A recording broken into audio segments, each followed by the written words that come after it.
In this video, I'm going to be installing some dynamic LED turn signals on a Mark 7 Golf Sport wagon.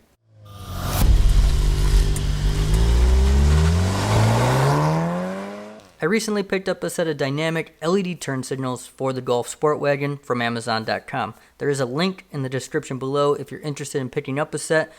For the price, which they're very affordable, these turn signals are excellent. I love the way they look as compared to the OEM clear turn signals. These ones have a smoked or tinted look to them and really match the aesthetic of the car that I've been building with the all black trim pieces.